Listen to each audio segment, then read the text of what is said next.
Welcome to the Daily Chronological Bible.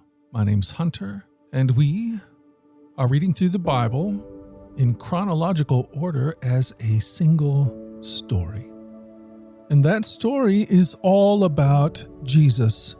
It is a revelation of Him, and He has revealed to us the heart of the Father. Today, November the 1st, we are reading portions of John chapter 18, Mark chapter 14, Matthew 26, and Luke 22. We're reading from the New Living Translation. This is the word of the Lord. John 18. John 18. After saying these things, Jesus crossed the Kidron Valley with his disciples and entered a grove of olive trees. Judas, the betrayer, knew this place, because Jesus had often gone there with his disciples. They went to the olive grove called Gethsemane, and Jesus said, "Sit here while I go and pray." He took Peter, James, and John with him, and he became deeply troubled and distressed. He told them, "My soul is crushed with grief to the point of death. Stay here and keep watch with me." He went on a little farther and fell to the ground. He prayed that, if it were possible, the awful hour awaiting him might pass him by. "Abba, Father," he cried out, "everything is possible for you. Please take this cup of suffering away from me. Yet I want your will to be done, not mine." Then he returned and found the disciples asleep. He said to Peter, "Simon, are you asleep? Couldn't you watch with me even 1 hour? Keep watch and pray so that you will not give in to temptation, for the spirit is willing, but the body is weak." Then Jesus left them again and prayed the same prayer as before. When he returned to them again, he found them sleeping, for they couldn't keep their eyes open, and they didn't know what to say. When he returned to them the third time, he said, "Go ahead and sleep, have your rest." But no, the time has come. The Son of Man is betrayed into the hands of sinners. Up, let's be going. Look, my betrayer is here. Then Jesus went with them to the olive grove called Gethsemane, and he said, "Sit here while I go over there to pray." He took Peter and Zebedee's 2 sons, James and John, and he became anguished and distressed. He told them, "My soul is crushed with grief to the point of death. Stay here and keep watch with me." He went on a little farther and bowed with his face to the ground, praying, "My Father, if it is possible, let the cup of suffering be taken away from me. Yet I want your will to be done, not mine." Then he returned to the disciples and found them asleep. He said to Peter, "Couldn't you watch with me even 1 hour? Keep watch and pray, so that you will not give in to temptation, for the spirit is willing, but the body is weak." Then Jesus left them a second time and prayed, "My Father, if this cup cannot be taken away unless I drink it, your will be done." Then he returned to them again. He found them sleeping, for they couldn't keep their eyes open.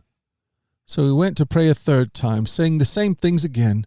Then he came to the disciples and said, "Go ahead and sleep, have your rest. But look, the time has come. The Son of Man is betrayed into the hands of sinners. Up, let's be going. Look, my betrayer is here." Then, accompanied by the disciples, Jesus left the upstairs room and went as usual to the Mount of Olives. There he told them, "Pray that you will not give in to temptation."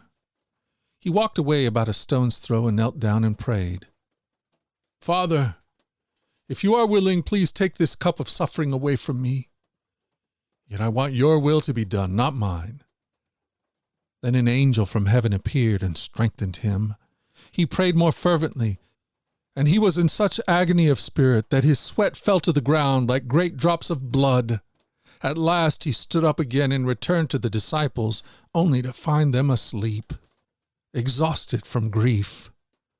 "Why are you sleeping?" he asked them. "Get up and pray so that you will not give in to temptation." And immediately, even as Jesus said this, Judas, one of the 12 disciples, arrived with a crowd of men armed with swords and clubs. They had been sent by the leading priests and teachers of religious law and the elders. The traitor Judas had given them a prearranged signal. You will know which one to arrest when I greet him with a kiss. Then you can take him away under guard. As soon as they arrived, Judas walked up to Jesus. Rabbi, he exclaimed, and gave him the kiss. Then the others grabbed Jesus and arrested him. But one of the men with Jesus pulled out a sword and struck the high priest's slave, slashing off his ear. Jesus asked them, Am I some dangerous revolutionary that you come with swords and clubs to arrest me? Why didn't you arrest me in the temple? I was there among you teaching every day. But these things are happening to fulfill what the scriptures say about me. Then all his disciples deserted him and ran away. One young man following behind was clothed with only a long linen shirt. When the mob tried to grab him, he slipped out of his shirt and ran away naked. And even as Jesus said this, Judas, one of the 12 disciples, arrived with the crowd of men armed with swords and clubs. They had been sent by the leading priests and elders of the people. The traitor Judas had given them a prearranged signal. You will know which one to arrest when I greet him with a kiss. So Judas came straight to Jesus. Greetings, Rabbi, he exclaimed, and gave him the kiss. Jesus said, My friend, go ahead. Do what you have come for. Then the others grabbed Jesus and arrested him.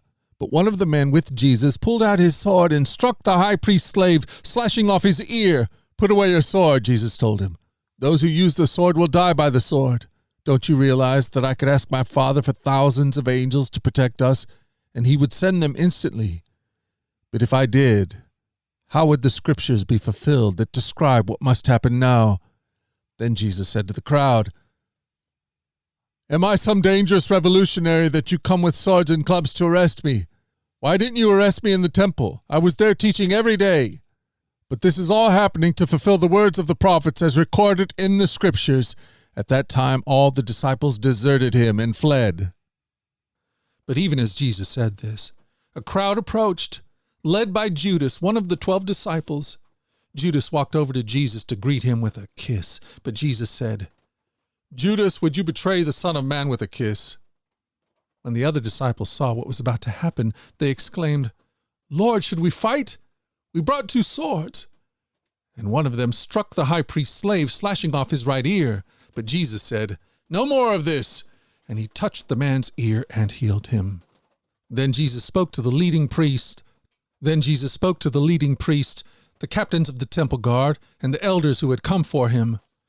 Am I some dangerous revolutionary, he asked, that you have come with swords and clubs to arrest me?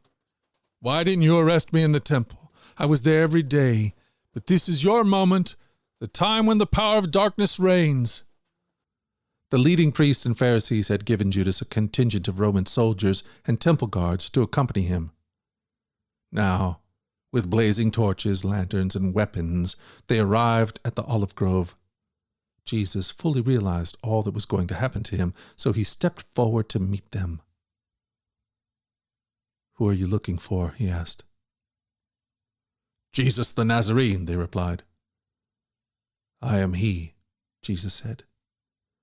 Judas, who betrayed him, was standing with them. As Jesus said, I am he, they all drew back and fell to the ground. Once more, he asked them, Who are you looking for? And again they replied, Jesus the Nazarene. I told you I am he, Jesus said. And since I am the one you want, let these others go. He did this to fulfill his own statement. I did not lose a single one of those you have given me. Then Simon Peter drew a sword and slashed off the right ear of Malchus, the high priest's slave. But Jesus said to Peter, Put your sword back into its sheath. Shall I not drink from the cup of suffering the Father has given me? So the soldiers, their commanding officer, and the temple guards arrested Jesus and tied him up. First, they took him to Annas, since he was the father-in-law of Caiaphas, the high priest at the time. Caiaphas was the one who had told the other Jewish leaders, It's better that one man should die for the people. Simon Peter followed Jesus, as did another of the disciples. That other disciple was acquainted with the high priest, so he was allowed to enter the high priest's courtyard with Jesus. Peter had to stay outside the gate. Then the disciple, who knew the high priest, spoke to the woman watching at the gate. and she let Peter in. The woman asked Peter, "You're not one of that man's disciples, are you?" "No," he said, "I am not." Because it was cold, the household servants and the guards had made a charcoal fire. They stood around it, warming themselves, and Peter stood with them, warming himself. Inside, the high priest began asking Jesus about his followers and what he had been teaching them. Jesus replied, "Everyone knows what I teach. I have preached regularly in the synagogues and the temple where the people gather. I have not spoken in secret. Why are you asking me this question? Ask those who heard me. They know what I said." Then one of the temple guards standing nearby slapped Jesus across the face. "Is that the way to answer the high priest?" he demanded. Jesus replied, "If I said something wrong, you must prove it. But if I am speaking the truth, why are you beating me?" Then Annas bound Jesus and sent him to Caiaphas, the high priest.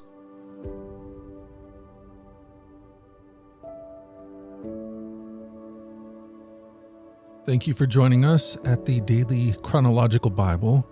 You can find the specifics of our reading plan in the one-year Chronological Bible published by Tyndale Press.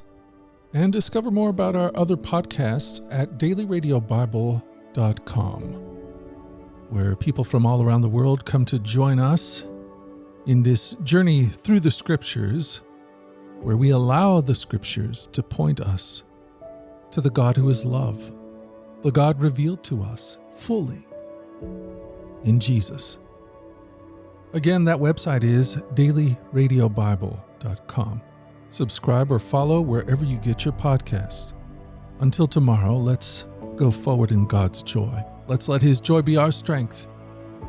And let us always remember this, that you are loved. No doubt about it. Alrighty, I'll talk to you again tomorrow. Bye-bye.